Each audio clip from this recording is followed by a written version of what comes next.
ओम नमो भगवते वासुदेवाय नमः।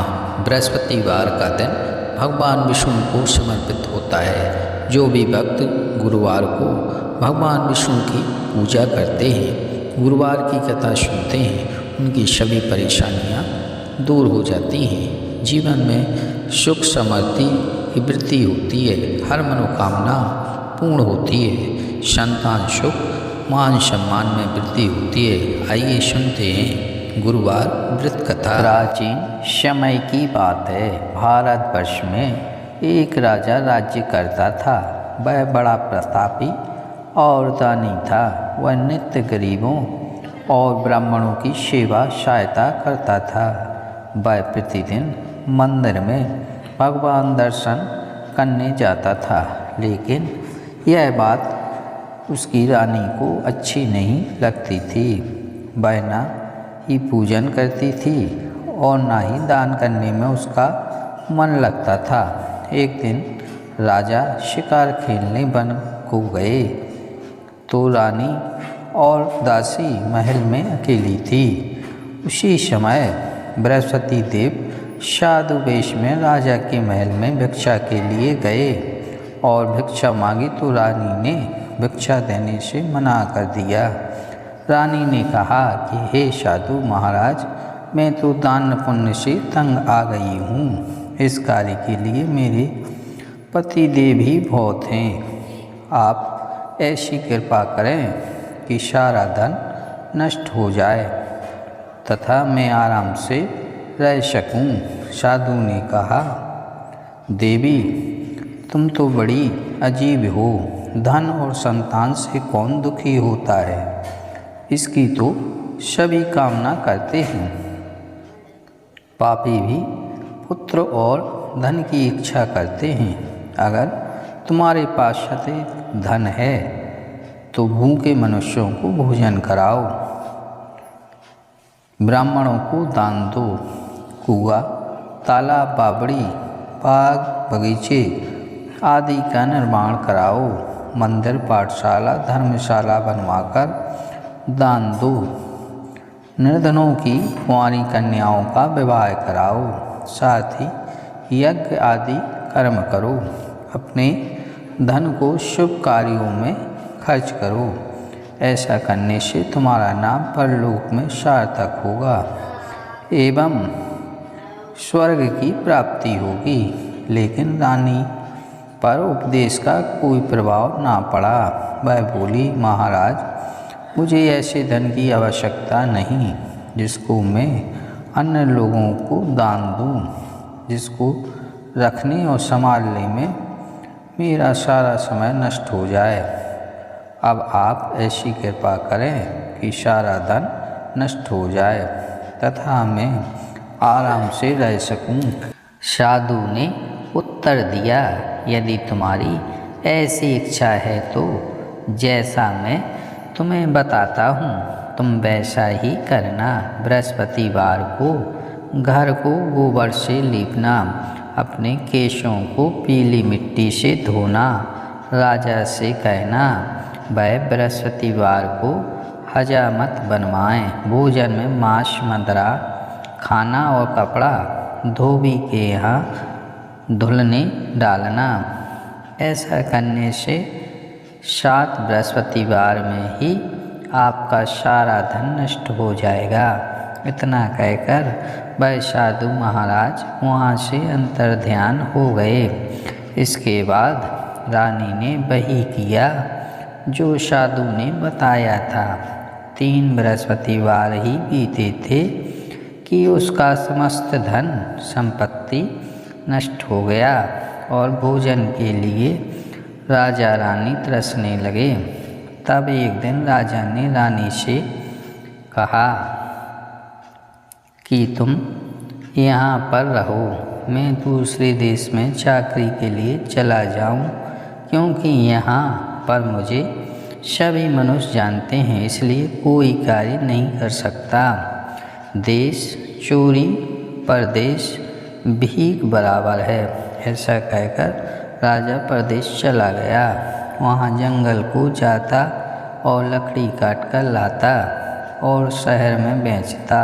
इस तरह जीवन व्यतीत करने लगा। इधर राजा के बिना रानी और दासी दुखी रहने लगी। किसी दिन भोजन मिलता और किसी दिन जल पीकर ही रह जाती। एक समय जब रानी और दासियों को 7 दिन बिना भोजन के रहना पड़ा तो रानी ने अपनी दासी से कहा, हे दासी, पास ही के नगर में मेरी बहन रहती है, वह बड़ी धनवान है। तू उसके पास जा और थोड़े पैसे मांग कर ला ताकि कुछ समय के लिए थोड़ा बहुत गुजर बसर हो जाए। दासी रानी की बहन के पास गई। उस दिन बृहस्पतिवार था। रानी का बहन उस समय बृहस्पतिवार की कथा सुन रही थी। दासी ने रानी की बहन को अपनी रानी का संदेश दिया, लेकिन रानी की बहन ने कोई उत्तर नहीं दिया। जब दासी को रानी की बहन से कोई उत्तर नहीं मिला तो वह बहुत दुखी हुई। उसे क्रोध भी आया। दासी ने वापस आकर रानी को सारी बात बता दी। यह सुनकर रानी ने कहा कि हे दासी, इसमें कोई दोष नहीं है। जब बुरे दिन आते हैं तब कोई सहारा नहीं। अच्छे बुरे का पता विपत्ति में ही लगता है। जो ईश्वर की इच्छा होगी वही होगा। यह सब हमारे भाग का दोष है।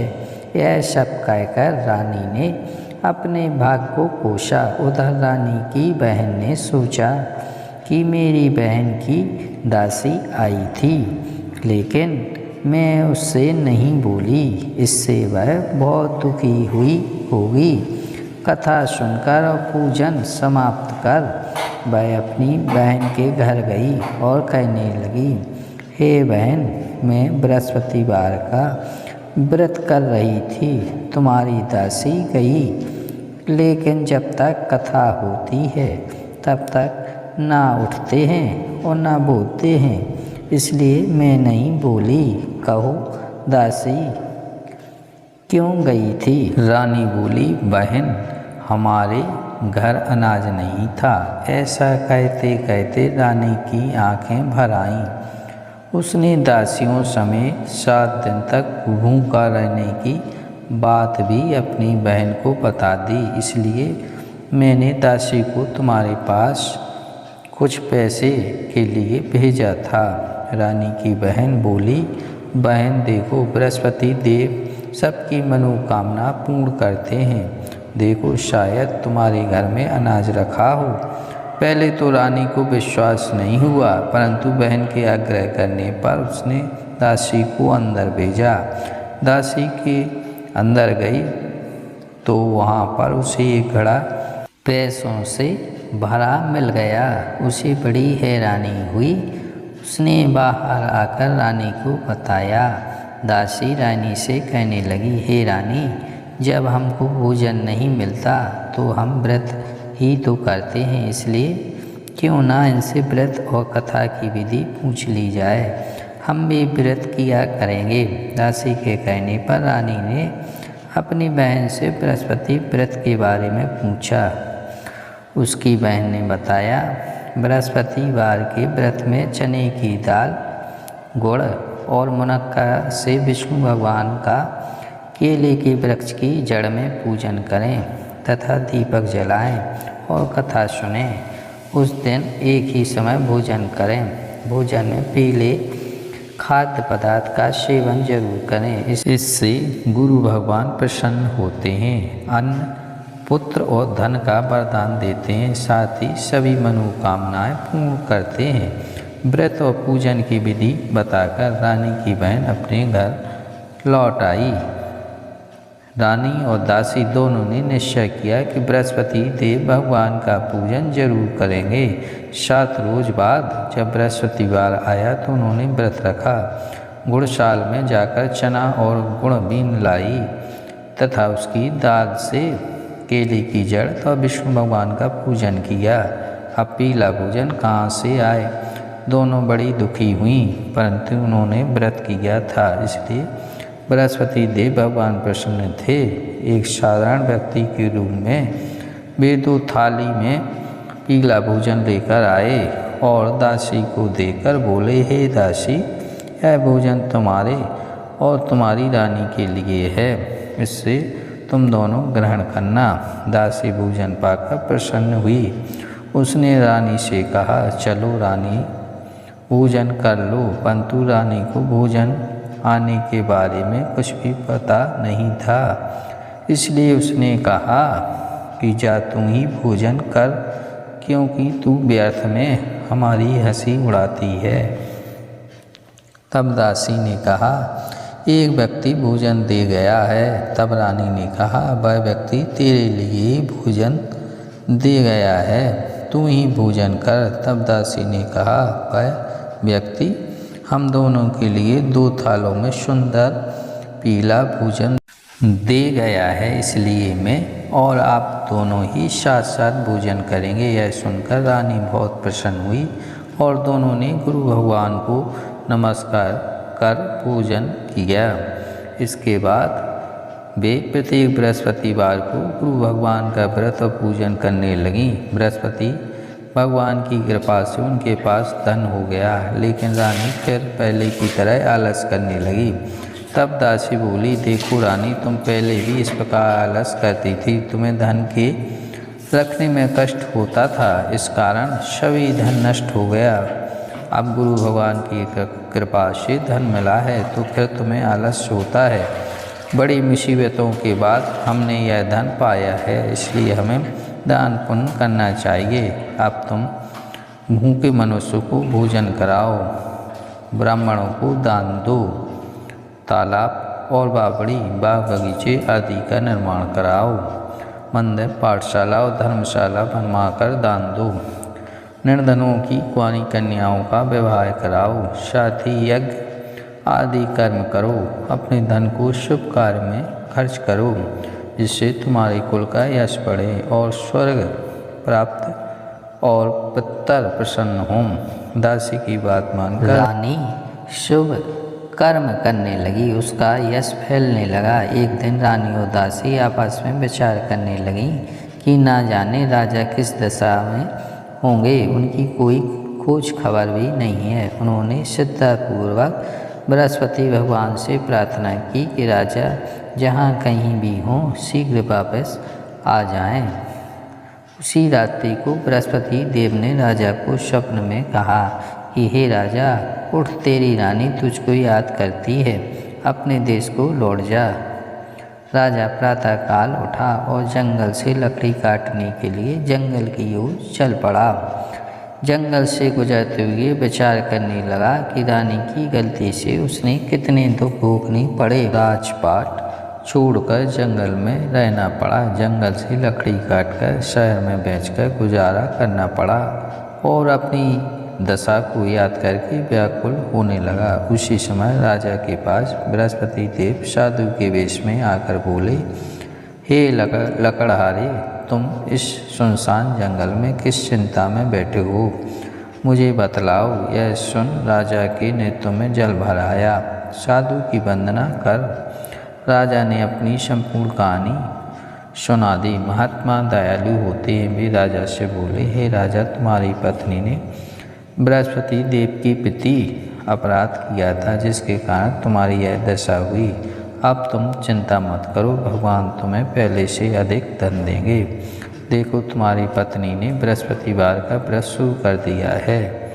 अब तुम भी बृहस्पतिवार के व्रत से चने की दाल, गुड़, मुनक्का से विष्णु भगवान और केले के वृक्ष की जड़ में पूजन करो तथा दीपक जलाकर कथा सुनो। उस दिन एक ही समय भोजन करना, लेकिन भोजन में पीले खाद्य पदार्थ का सेवन जरूर करना। भगवान तुम्हारी सब कामनाओं को पूर्ण करेंगे। साधु की बात को सुनकर राजा बोला, हे प्रभु, लकड़ी बेचकर तो इतना पैसा भी नहीं बचता जिससे भोजन के उपरांत कुछ बचा सकूं। मैंने रात्रि में अपनी रानी को व्याकुल देखा है, मेरे पास कोई साधन नहीं है जिससे उसका समाचार जान सकूं। फिर मैं कौन सी कहानी कहूँ यह भी मुझको मालूम नहीं। साधु ने कहा, हे राजा, मन में बृहस्पति भगवान के पूजन व्रत का निश्चय करो, वे स्वयं तुम्हारे लिए कोई राय बना देंगे। बृहस्पतिवार के दिन तुम रोजाना की तरह लकड़ियाँ लेकर शहर में जाना, तुम्हें रोज से दुगना धन मिलेगा, जिससे तुम भली भांति पूजन कर लोग तब बृहस्पति देव की पूजा का सामान भी आ जाएगा। राजा ने ऐसा ही किया और उसको मनोवांछित फल की प्राप्ति हो गई। इस प्रकार जो भी यह कथा पढ़ता या सुनता है उसकी सभी मनोरथ पूर्ण होते हैं। बोलिए बृहस्पति देव भगवान की जय।